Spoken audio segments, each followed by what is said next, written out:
오늘 말씀의 제목은 하나님의 역사는 어떻게 이루어지는가입니다. 자, 열왕기상 5장 말씀은요, 하나님께서 이제 솔로몬에게 지혜를 주셔서 그 나라 이스라엘 왕국을 평화와 그 안정의 시대로 이끌어 낼 수 있게 되었지 않습니까? 그리고 이제 평생의 수건이었던 성전 건축을 이제 위한 준비를 하는 모습을 기록하고 있습니다. 근데 본문 1절의 말씀을 보시면 두로 왕이었던 히람이라는 사람이 이 솔로몬이 왕이 되었다는 소식을 듣고 경축 사절단을 파송합니다.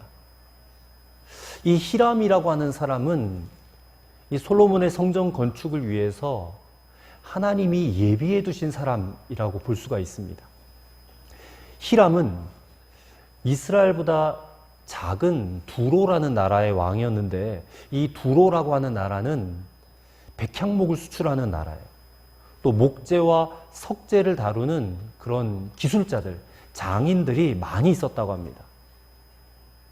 본래 이 두로왕 히람은 솔로몬의 아버지였던 다윗과 두터운 관계 속에 친분 관계에 있었던 사람이었습니다. 그래서 다윗을 위해서 왕궁을 건축하는 일을 도와주었습니다. 그리고 그 다윗과의 친분을 생각해서 이제 솔로몬에게도 따뜻한 우정을 베풀었던 사람이 이 두로왕 히람이라는 사람입니다. 만일 다윗과 히람이 이런 친밀한 교분이 없었더라면 아마도 솔로몬의 성전 건축은 좀 늦었던지 아니면 아예 불가능했을지도 몰라요. 왜 그런가? 이스라엘에는 목재와 석재를 다루는 기술자가 거의 없었습니다. 아시다시피 이스라엘은 목축업을 해왔던 그런 조상을 가지고 있잖아요. 그리고 가나안 땅에 들어와서는 농경업을 했단 말입니다. 목축과 농경업을 했던 사람들이기 때문에 기술자들이 별로 없어요. 그래서 히람에게 이제 도움을 요청하고 히람은 솔로몬의 이 성전 건축에 적극적으로 협조를 하게 되었다라는 것입니다. 그래서 오늘 본문을 세 부분으로 한번 살펴보면 1절부터 6절까지는 솔로몬이 성전을 건축하겠다라고 하는 결심을 하고 두로왕 히람에게 이 건축에 쓸 자재, 공급을 요청하는 그런 말씀이 있습니다. 7절부터 12절까지는 이 두로왕 히람이 솔로몬의 그 요청에 기뻐합니다. 그리고 필요한 자재들을 공급하기로 약속하고 솔로몬에게는 이제 식량을 받기로 조약을 맺습니다. 그리고 마지막 13절부터 18절까지는 이 성전 건축을 위해서 조직을 구성을 하고 역군들을 선발하는 그런 말씀이 기록이 되어져 있습니다. 성전 건축은 하나님의 역사가 맞습니다. 하나님께서 다윗에게도 말씀하셨고 또 솔로몬에게 말씀하셨던 반드시 이루어져야 할 하나님의 역사였다는 것입니다. 마찬가지로 오늘 저와 여러분의 삶 가운데서도 이 성전 건축과 같은 하나님의 역사는 일어나고 있습니다. 계속해서 일어나고 있습니다. 그래서 저희들은 오늘 이 본문의 말씀을 통해서 우리의 삶 가운데 하나님의 역사가 어떻게 이루어지는가, 어떤 방식으로 이루어지고 어떤 형태로 이루어지는가에 대해서 함께 말씀을 상고해 보고자 합니다. 첫째로, 하나님의 역사는 하나님의 때에 하나님의 방법으로 이루어진다는 것입니다. 자, 1절에 보면 솔로몬의 그 왕위 등극을 위해서 축하 사절단을 보낸 두로왕 히람에게 솔로몬은 다시 사신을 보내어서 성전 건축에 도움을 요청을 합니다. 성전 건축에 대한 그 아버지 다윗의 소원, 그리고 하나님의 약속이 있었고, 그리고 이제 전쟁이 다 그치고 평화의 시대가 도래한 지금이야말로 성전 건축의 적기임을 강조하는 것입니다. 당시 두로라는 나라는 이스라엘에 비해 해상 무역과 또 건축술에 대한 그런 일가견이 있는 나라라고 했습니다. 그런 물질 문명이 발달한 반면에 농산물이 부족했어요. 그래서 두로는 이스라엘의 농산물이 필요했고 이스라엘은 두로의 건축 기술이 필요했어요. 근데 서로 쌍방간에 이게 잘 맞아떨어진 겁니다. 이해관계가. 그래서 솔로몬은 두로왕 히람에게 성전 건축에 필요한 백향목과 잣나무와 또 기술자들을 보내주면 이스라엘은 두로에게 필요한 궁정의 음식물을 공급해 줄 것이다라고 말합니다. 그래서 이 말을 듣고 두로 왕 히람이 기뻐하고 그렇게 하기로 약조합니다. 12절의 말씀을 보시면 이 약조에 대해서 이렇게 말씀하고 있습니다. 12절입니다. 여호와께서 그의 말씀대로 솔로몬에게 지혜를 주신 고로 히람과 솔로몬이 친목하여 두 사람이 함께 약조를 맺었더라 했습니다. 자, 여러분, 이 약조가 그저 우연히 맺어진 약조로 보아서는 안 됩니다. 이 약조의 이면에는 하나님의 섭리와 역사가 있었다는 것입니다. 하나님은 당신의 때가 있습니다. 가장 적합한 때, 시적절한 때에 하나님께서는 당신의 놀라운 방법으로 당신의 뜻을 이루시는 분이세요. 다윗 시대 때는 다윗이 그렇게 성전을 건축하고 싶어 했습니다. 근데 그때는 때가 아니었어요. 그 이유는 성경이 말씀하기를 다윗의 손에는 피를 많이 묻혔기 때문이다라고 그랬습니다. 엄청난 전쟁이 끊임없이 발생했어요. 끊임없이 벌어지고 그 전쟁에 칼을 휘두르면서 손에 얼마나 많은 피를 묻혔는지, 이 피를 묻힌 손으로는 성전을 건축할 수 없다라는 겁니다. 그리고 이제 다윗이 죽고 난 다음에 그 왕위를 이어받은 솔로몬은 그 이름에서 드러나듯이 평화의 왕이에요. 하나님께서는 모든 전쟁이 종료된 그 평화의 시기에 성전이 건축되기를 원하셨다는 겁니다. 그리고 지금이 바로 그 하나님의 때가 됐다는 것입니다. 그래서 성전 건축을 위해서 가장 필요한 존재였던 당시 두로 왕 히람을 이 성전 건축의 조력자로 붙이시는 방법을 사용하신 것입니다. 그리고 히람에게도 꼭 필요한 것들을 줄 수 있는 그런 관계가 되도록 이미 오래전부터 다윗 시대부터 그것을 계획하고 있었다는 거예요, 하나님이. 이게 갑작스럽게 이루어진 게 아닙니다. 이미 오래전부터 하나님은 이런 계획을 갖고 계셨어요. 그래서 솔로몬과 히람, 이 두 사람이 서로가 윈윈 할 수 있는 그런 약조를 하게 하신 것입니다. 이스라엘 백성들이 출애굽할 때의 상황을 여러분 한번 생각해 보시기 바랍니다. 이스라엘 백성들이 출애굽할 때, 애굽에서 나올 때에 그들이 모든 거 다 내려놓고 빈손으로 나오지 않았습니다. 출애굽기 12장 35절 36절에 보면 이스라엘 자손이 모세의 말대로 하여 애굽 사람에게 은금 패물과 의복을 구하매 여호와께서 애굽 사람으로 백성에게 은혜를 입히게 하사 그들이 구하는 대로 주게 하심으로 그들이 애굽 사람의 물품을 취하였더라. 자, 이것도 하나님의 섭리이지 않습니까? 모세가 이스라엘 백성들에게 너희들 당장 이웃에 있는 애굽 사람들에게 가서 은금 패물, 의복들을 구해라. 그럼 그들이 줄 것이다 한 거예요. 이상한 일이지 않습니까? 그들이 줄 이유가 없는데, 근데 줬단 말이에요. 모세가 말하는 대로 했더니 이게 하나님의 섭리와 역사가 아니고서는 이게 설명이 불가능한 일입니다. 하나님이 그 애굽 사람들의 마음을 감동시키신 거예요. 그래서 이스라엘 백성들이 이제 애굽을 나가는데 그들의 손에 은금 패물과 또 의복들을 들려주셨어요. 그래서 하나님은 그들이 가지고 나오는 그 은금 패물을 가지고 광야에서 뭘 하셨느냐? 성막을 지으셨어요. 이 성막 지을 때 재물이 필요하잖아요. 물품이 필요하단 말입니다. 근데 그들이 애굽에서 갖고 나온 그 모든 것들을 모아가지고 성막을 건축하게 하셨어요. 또 다윗에게는 수없는 전쟁의 승리를 하게 함으로써 전리품을 거두게 하셨어요. 특별히 성전 건축에 소요될 재정을 준비할 수 있도록 만들어 놓으셨다는 겁니다. 그래서 이제 솔로몬은 그거 가지고 짓기만 하면 되는 거예요. 짓기만 하면. 여러분, 이 모습 속에서 우리는 아주 중요한 진리를 하나 깨닫게 되는데, 사람이 하나님을 위해서 무언가 큰 일을 하는 것이 아니라 오히려 하나님께서 자기의 마음에 합당한 사람을 통해서 그들에게 은혜를 베풀어 주셔서 당신의 뜻을 실현할 수 있도록, 성취할 수 있도록 기회를 주신다라는 겁니다. 인간이 막 소원이 생겨서 하나님을 위해서 뭔가 하는 게 아니라 하나님이 이것들을 할 수 있도록 다 은혜를 베풀어 주셔서, 다 마련해 주셔서 그 일들이 이루어지게 하신다. 여러분, 하나님의 뜻이 있는 일이라면 그 일이 어떤 일이든 하나님은 반드시 그 일을 성취하시는 분이심을 믿으시기 바랍니다. 그래서 예레미야 33장 2절 3절에 일을 행하시는 여호와, 그것을 지어 성취하시는 여호와, 그 이름을 여호와라 하는 자가 이같이 이르노라. 너는 내게 부르짖으라.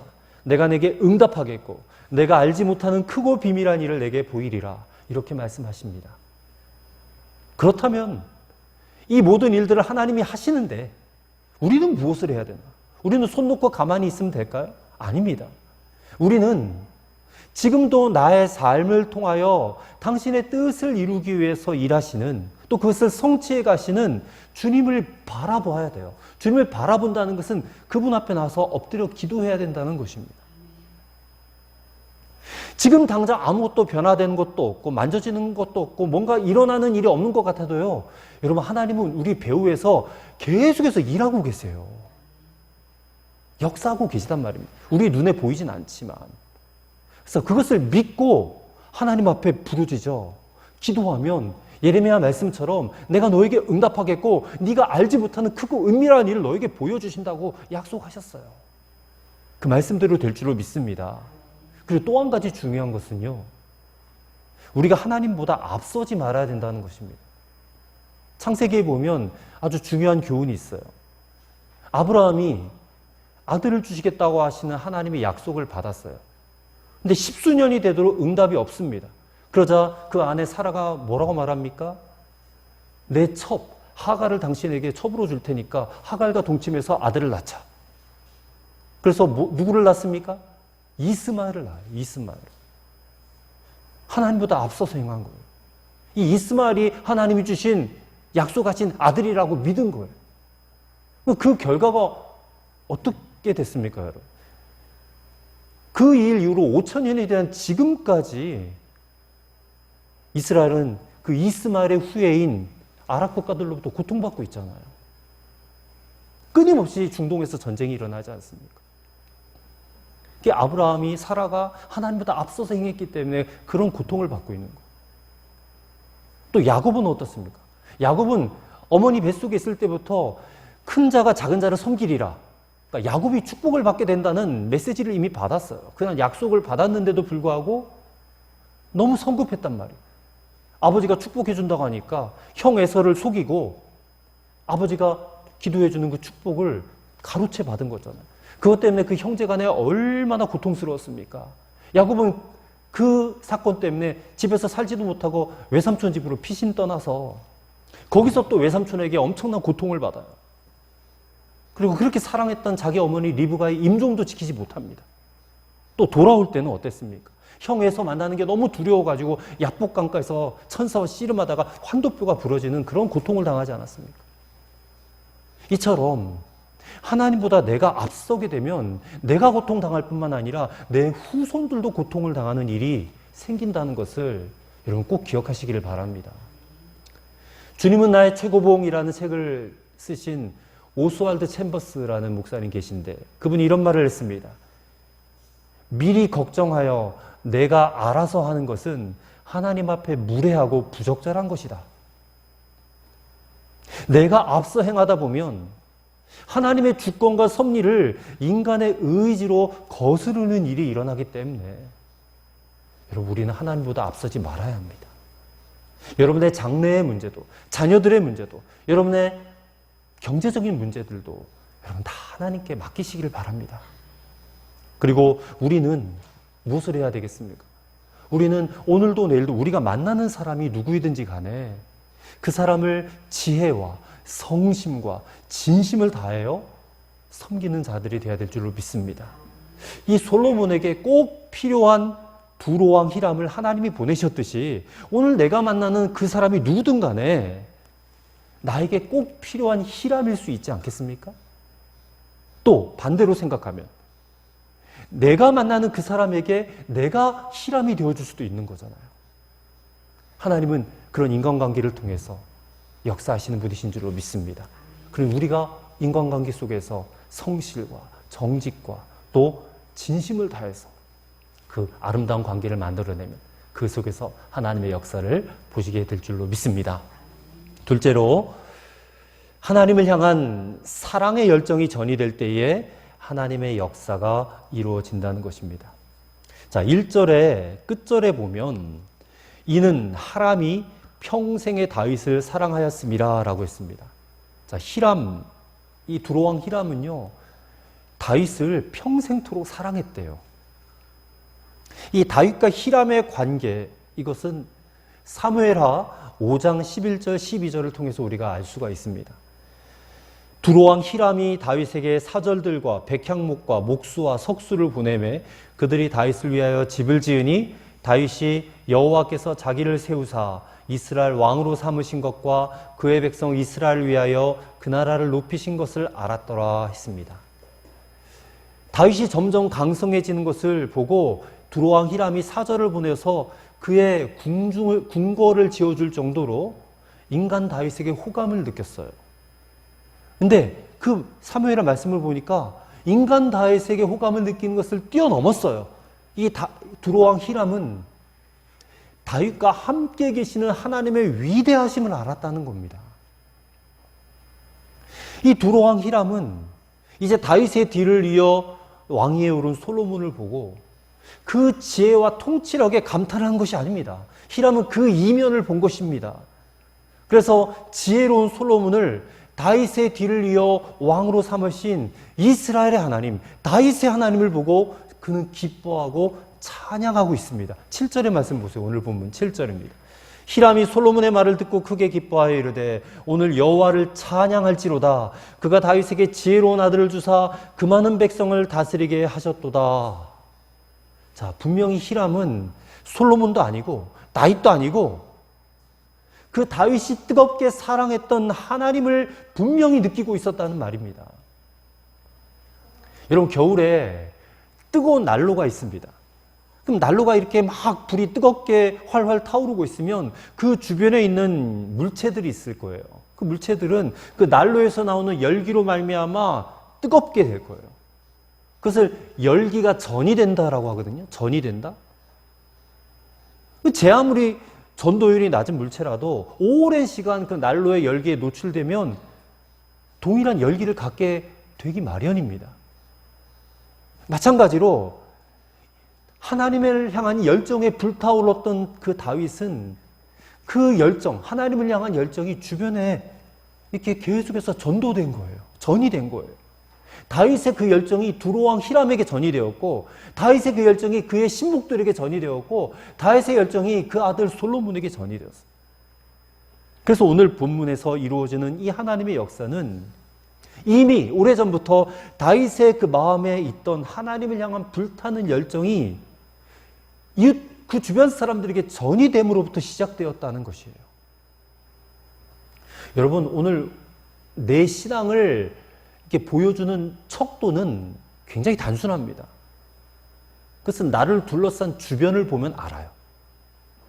내 주변의 가족들, 이웃들, 그리고 같이 함께 신앙생활하는 교우들 보면 알아요.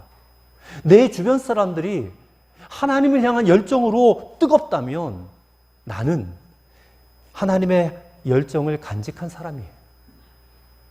하지만 내 주변이 하나님을 향한 열정이 없이 그냥 냉랭하다면, 차갑다 못해 그냥 냉기가 막 돌 정도라면, 여러분, 그러면 내 신앙을 점검해 봐야 됩니다. 저는 이 말씀을 준비하면서 저를 돌아봤어요.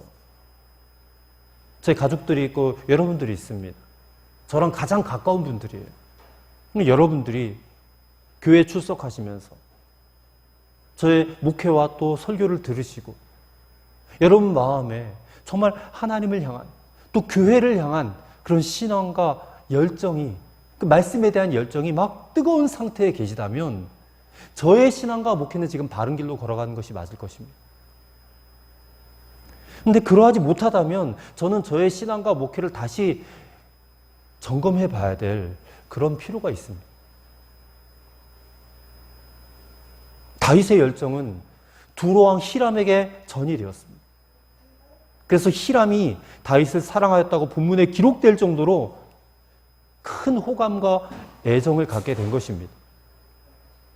그 호감이 또한 성전 건축이라고 하는 하나님의 역사까지 이루어낸 것입니다. 여러분, 이 사실이 오늘 우리에게 큰 도전이 되시기를 바랍니다. 여러분, 하나님을 향한 열정, 그 열정이 전이된 사람들을 통해서 하나님은 역사를 이루신다라는 것입니다. 영국 런던의 메트로폴리탄 교회가 있습니다. 그 교회 역대 담임자 가운데 찰스 스펄전, 황금의 입이라고 하는 그런 대단한 설교자이십니다. 찰스 스펄전 목사님이 목회하던 교회였어요. 1866년에 그 교회 등록교인이 4,366명이었다고 합니다. 그 당시 세계에서 제일 큰 교회였대요.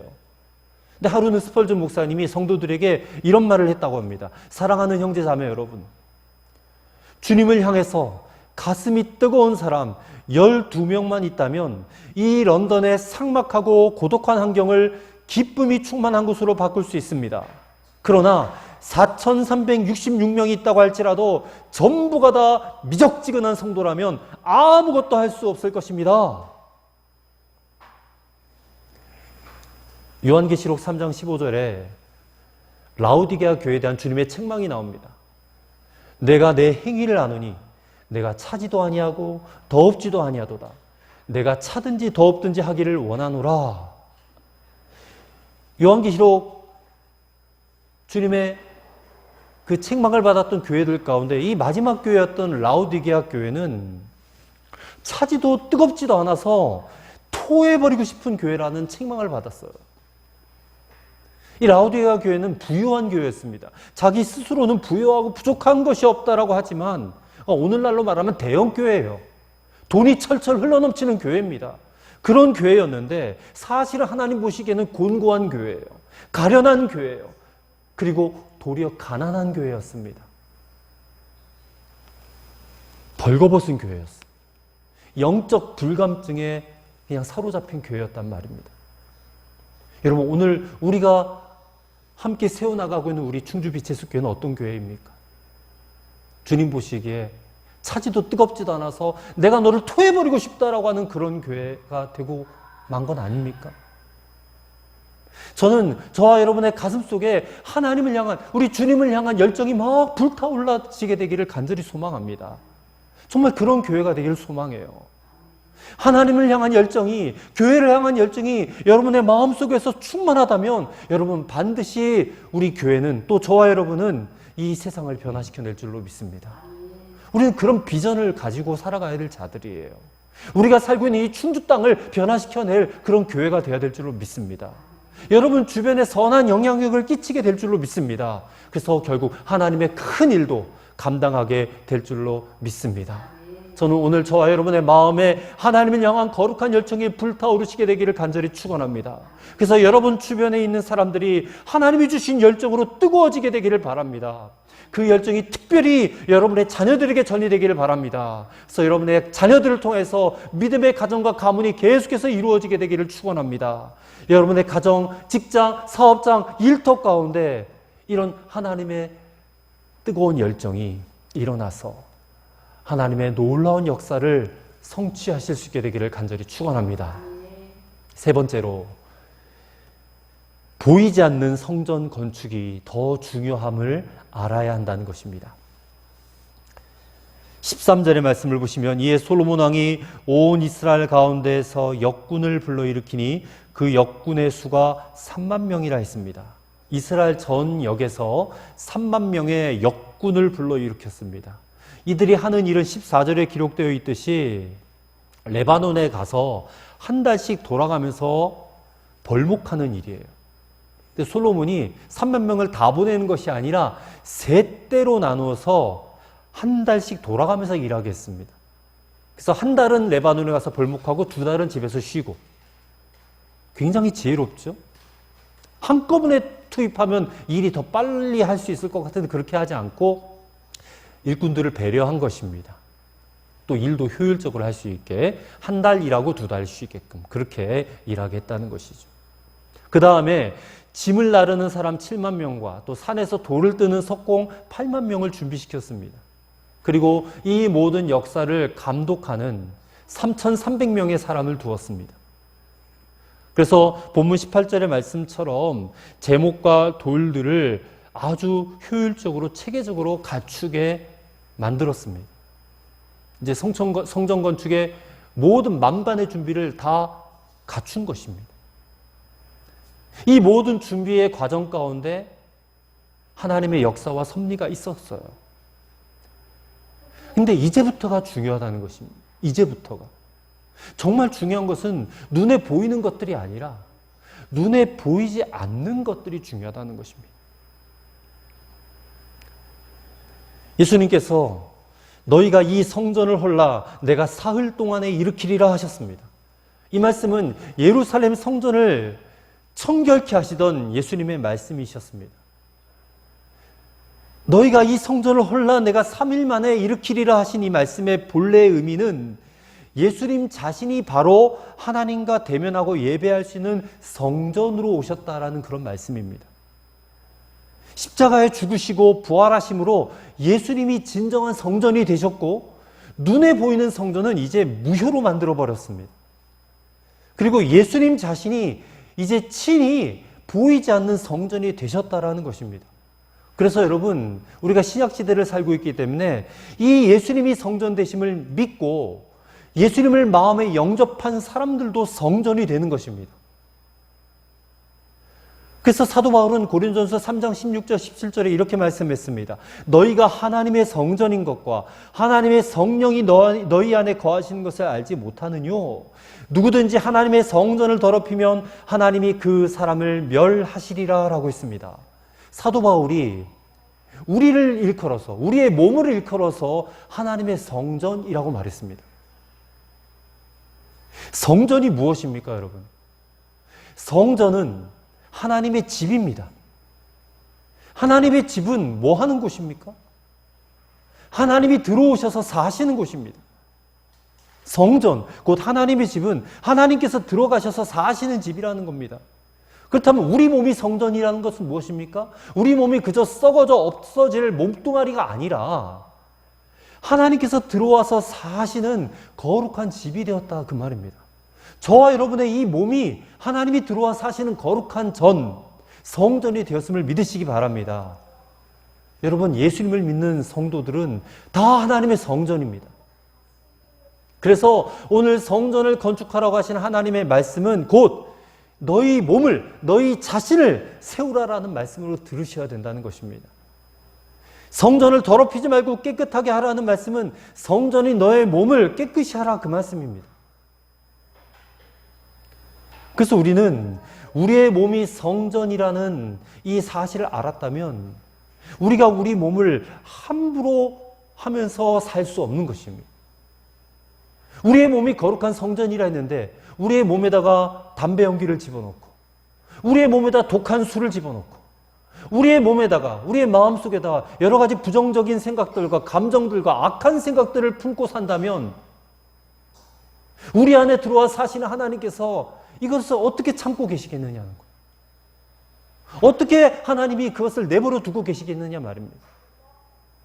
본래 예수님이 예루살렘 성전을 헐라라고 말씀하신 것은 그 성전이 타락했고 부패했고 세상과 다를 바 없어졌기 때문에 헐어버리라고 하신 것입니다. 여러분, 예수님이 성전을 허느냐 헐지 않느냐의 기준은 아주 간단합니다. 진정으로 이 성전이 주님을 섬기는 것인가, 아니면 그저 형식과 외식으로 그냥 가득 차 있는 것인가. 다시 정리해 보시기 바랍니다. 여러분, 우리가 성전인데 이 성전된 우리가 그저 외식과 형식으로 가득해서 사람 보여주기식으로만 세워져 있는지, 아니면 하나님 앞에 정말 신령과 진정으로 예배하는 예배자로 세워져 있는지, 이 차이라는 것입니다. 이 차이. 예수님을 믿는 저와 여러분은 다 주님의 성전입니다. 이 성전된 우리가 세상 욕심과 죄악으로 가득 차 있는 강도의 구렬이 되어 있다면 주님께서 우리에게도 똑같이 말씀하실 거예요. 너희가 이 성전을 헐라. 내가 3일 만에 다시 세우리라. 주님은 다시 오십니다. 머지않아 다시 오실 것이라고 우리는 믿습니다. 다시 오실 그 주님이 다시 오실 때까지도 성전된 우리가 여전히 더럽다면, 주님께서 그 성전을 아예 헐어버리고 말 것입니다. 그것은 우리에게 많은 아픔과 고통을 주고 말 것입니다. 그렇다면 어떻게 해야 됩니까? 주님 다시 오실 때까지 성전된 우리 자신을 깨끗하게 청소하고 세워가야 할 줄로 믿습니다. 여러분, 우리의 겉모습은 날마다 늙어가고 후패하고 보잘것없어지고 초라해질 것입니다. 근데 우리의 겉모습이 중요한 것이 아니에요. 우리의 내면이 중요합니다. 여러분, 우리의 내면에 더 하나님을 뜨겁게 사랑하고 열정적으로 사랑하고 여러분, 기도와 말씀으로 그분과 교제하면서 부어주시는 성령의 능력과 은혜로 가득 차 있는 그런 성전으로 세워가셔야 됩니다. 우리가 교회로 모이는 이유가 그것을 하기 위해서 모이는 것입니다. 이것은 사람이 많고 적은가는 아무런 상관이 없는 것입니다. 여러분과 하나님과의 관계 속에서 이루어지는 일입니다. 그러니 우리가 그저 하루하루를 허투루 살 수가 없는 거예요. 정말 주님과 동행하셔야 됩니다. 주님의 마음을 읽으셔야 됩니다. 말씀 묵상이 생명과도 같은 거예요. 말씀을 붙잡고 사셔야 됩니다. 기도하고 사셔야 돼요. 살아있지만 죽은 자처럼 사셔서는 안 됩니다. 깨어있는데 잠들어 있는 것처럼 사셔서는 안 된단 말입니다. 여러분, 일어나셔야 됩니다. 주님을 향해서 일어나셔야 되고 주님의 거룩한 성전으로 세워지기 위해서 애쓰셔야 하고 노력하셔야 됩니다.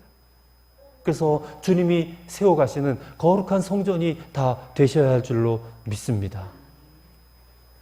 하나님의 성전으로서 제 구실을 다하는 주님의 몸된 성전 다 되시기를 주의 이름으로 축원합니다. 다윗과 솔로몬이 성전 건축을 위해서 많은 준비를 했듯이 오늘 우리도 우리 몸 이 성전 건축을 위해서 정말 준비를 많이 해야 됩니다. 성전으로서 제 구실을 다할 수 있도록 준비하셔야 됩니다. 그럼으로써 우리의 몸이 하나님의 영광스러운 성전으로 건축되어야 될 줄로 믿습니다.